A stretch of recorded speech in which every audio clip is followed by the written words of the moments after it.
Hello and welcome back to Math 100. Today we are going to study section 4.2, conditional probability. All right, let's get started.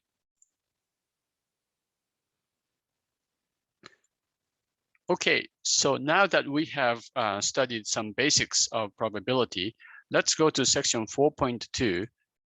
And section 4.2 is about conditional, not typing. Let's see, where am I? It's about conditional probabilities. All right, so I will go ahead and write down conditional probability. What does that mean? Okay, well, conditional means if you know something else happened, then what is the probability of something else happen? All right. The main question would be a very practical one that we will be addressing on the second page. If you get tested positive for a rare disease, how likely are you to actually have that disease? Okay. And this question involves what is known as a false positive. And in the days of diseases and illnesses and so on, this is a pretty important question, I believe. All right, now let's go back and take a look at some simple probabilities as I introduce this concept of conditional probability. All right, a standard deck of cards, remember 52 cards with 4 suits and 13 the value cards. Okay, you have ace and 12, 2 to 10. And by the way, I probably should have mentioned 2 to 10. That's actually 9 numbers if you count, 2, 3, 4, 5, 6, 7, 8, 9, 10. So 9 numbers come in 4 suits, and that's 36 of these numbers. And then we have a jack and 4 jacks, 4 queens, and 4 kings in the standard deck of cards, right? All right, what is the probability that a randomly drawn card is a heart? Okay, remember we have 13 of these cards out of 52, and so this is 1/4. What is the probability? Let me put it this way. If you are given, if you know, or if you can assume that the card is red, okay. Now there are only 2 of these suits that are reds, right? A heart and a diamond. So if you happen to know that the card you pulled out is a red card, then what's the probability that you drew a heart? Well, that's different because now, you still have 13 cards that are, let's see, the 13 cards that are hearts, but now your universe of all the red cards, that's not 52, that's only 26, right? Because only 26 cards in this entire deck are red cards, and so this is 1/2. All right, so it changes, right? So this additional information actually changed the probability, and that's the idea of conditional probability. What is a probability? That the card is a 3 of any suits, given that it is a numerical card. Now remember, I have how many numerical cards in this deck? I have 36 numerical cards. And how many 3s do I have? That's 4 out of 36. And so this is 1/9, which is the probability. Now, this is called a conditional probability because we have an additional assumption that the probability, what we're talking about, the probability of the card being a 3, given that, or assuming that it is a numerical card. So that additional phrase is going to make this into a conditional probability. The way we write conditional probability as a mathematical symbol is to use this long vertical bar. The probability of A given B, this is how you read this. Probability of A given B. So B is the assumption that we are making. This is the given, the conditional part. Right? Assuming that B is true or B has occurred. So how do you find this answer? Here's the formula that I'm going to give you. The probability of A given B. Now, of course, B occurred, right? We are assuming B has happened or B will happen. And then we are also wanting to have A occurring. So this is the probability of A and B divided by what we used to have is the number of all the ways, all the outcomes the total number of outcomes. But this time, because B is assumed true, that is the entire universe. So the probability of B comes in the denominator. Okay. So that's the formula. And maybe I should just put an additional note here, just so you know this in more detail. And what I wanted to write is the following.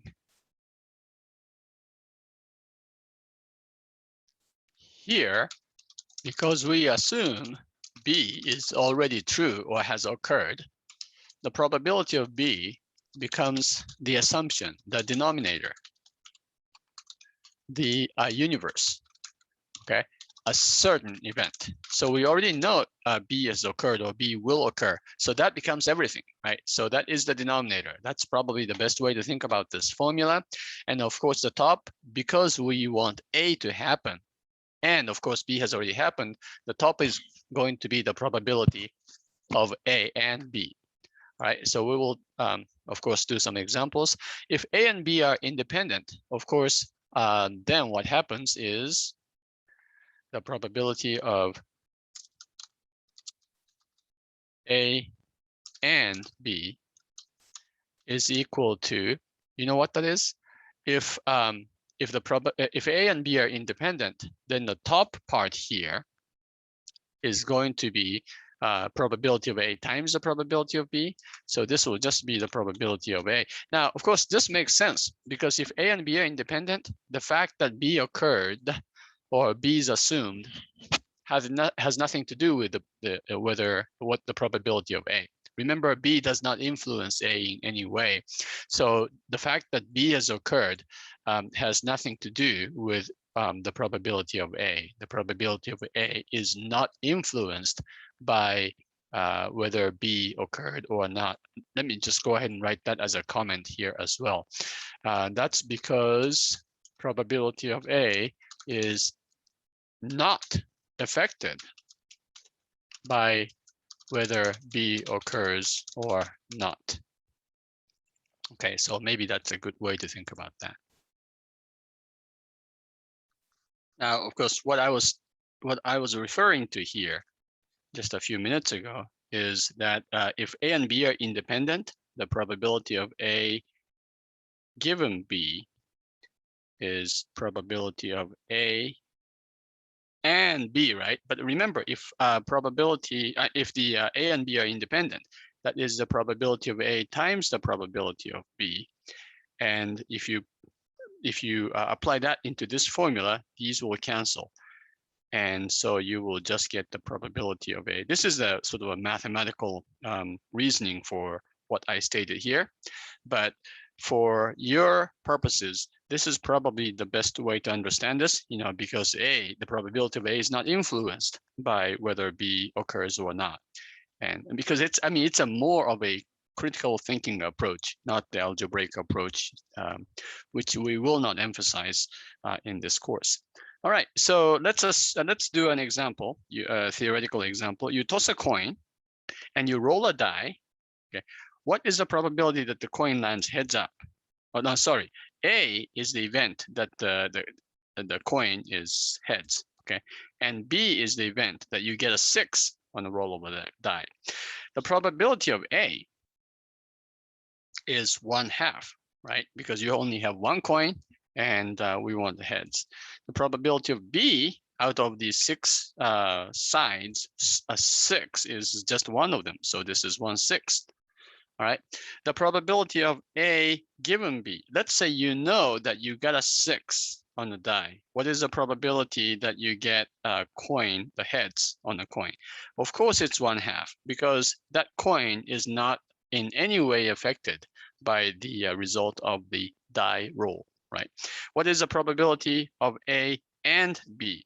Well, that would be the probability of the first times the probability of the second one. Remember, because these are independent, and so you just multiply them together and it is 1/12. Okay. Now, in the previous section, we studied that the DMV example, right? And I want to look at this chart and use this idea here. Okay. to process and to calculate conditional probabilities, which turned out to be rather important tools, as I said before, in things like sociology and studying social justice and so on. DMV driving test results for August. This is the same two-way table that you saw in the previous section.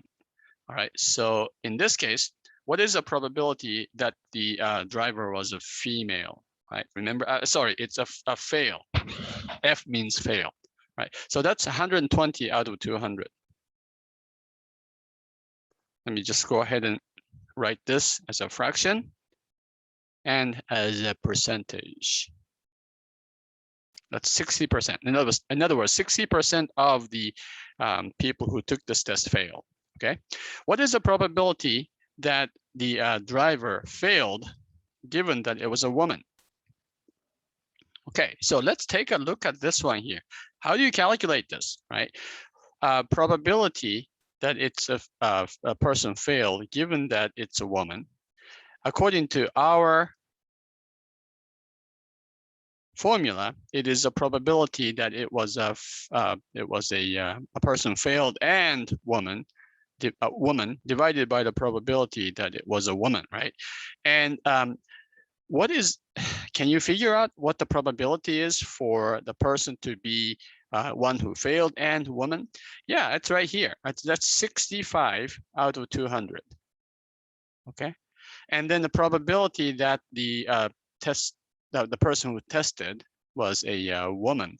That's, well, let's see. You had 110 women out of 200, right? Okay, so you can calculate this on your calculator, but it turns out you see the 200 and 200 are on the numerator and the denominator, right? You can cancel. So it just turns out, even though we are in the formula supposed to count the probability and divide it by another probability, it turns out for these applications using the two-way table data, you don't have to really worry about the denominator of 200 because it appears in both top and the bottom. Right. So all you have to do in this case is to count the number of people who failed and the ones who were women. So the number of women who failed, that would be 65, divided by the number of women who took it, which is 110. Okay, and so that will be 0.59, which is 59%. Okay, so let me go ahead and write down the way to calculate this or to find this answer. This conditional probability that the person failed, given that the person was a woman, is actually this number divided by that number. Okay, because all we are talking about, we are assuming that the person was a woman, right? So we only are looking at the second column or second row. And so that's 65 divided by 110, and that turns out to be 59%. Okay, so this is just to show you that you can ignore the number 200 and the probability. Instead, we can just count, not the count, but we can just use these numbers of people, right? Now, look at the probability that a person was a woman, given that the person failed. Now, this looks very much like this one, but it's a very different type of probability. All right, so I want you to be aware of that. The probability of F given W is different from the probability of W given F. For this one, I have to figure out the probability that it was a W and F. So that would be the number of women who failed. That's still 65. Okay, but the denominator would be the number of people belonging to F, the number of people who failed. That's 120. And so this is a little different number. This turns out to be 54.7% if you just did the division. And so that is the probability of W, probability that the driver was a woman, given that the driver failed. The probability that the driver was a man, given that the driver failed, is similar. This time I have to find out the probability, the number of people who were men who failed. Where is that number? It's this one, right? So it's 55 divided by the number of all the people who failed, and that's 120. And so that turns out to be 45.8%. Okay, now these numbers should add up to 1 because obviously we are considering all the people who failed, and they could only be W or M, right, in this chart. So, but the important thing is, the denominator number comes from this, right? And in fact, the given thing, in both of these cases, F was given. We are given that the driver failed. So the universe of numbers we are looking at would be just that column. We're looking at the second column only. That's what that F means, and after that long, given bar. All right. In the same way, let's do the probability of S. What is the probability of S? The probability that the driver succeeded or successfully passed the test. That's 80 out of 200. Okay, and that is 40%. So only 40% of all the people who took the test passed. But what is the probability that the driver passed, given that it was a man?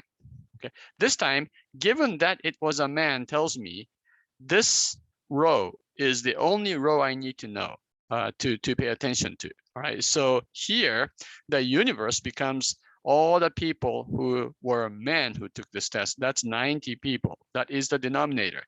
Out of those, how many of them passed? So that would be 35. This is the number of men who passed, right? Number of people who are both in M and in S. And so that would be 35 out of 90. And that turns out to be 38.9%. Okay, so the probability that a person passed is 40%. Probability that the person passed, given that it was a man, turns out to be 38.9%. Okay, and now let me just compare with something else. The probability that the person passed, given that the person was a woman, turns out to be 45. If this is a W, then we look only at the second row, and that's 110. So you have 45 women out of 110 who passed. Given the fact that the driver was a woman means I pay attention only to the second row. So you look at 45 divided by 110, and you have 40.9%. What does it tell you? Okay, well, it looks like the success rate is different between men and women.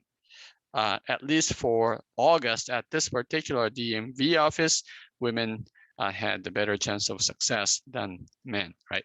But again, this doesn't seem to be significantly different amount. And so, it looks like women did better, but it could be just a slight difference, which is a natural, variation from month to month. If the gap is larger, then you may be seeing some bias or injustice happening. And that's how you can use these things. All right, now the next page, this is the key thing that I want you to learn in this section. This is a very important example. And so let's learn how to complete this table. Now, I would expect that you be able to complete a table like this from scratch. I'm not going to give you any other information besides this kind of information and the total number. You will see a few examples of this in your homework, in your book, and on the quiz. And also, I am sure this kind of question will appear on the test. So make sure you study this in the second segment or the second part of the video for this section.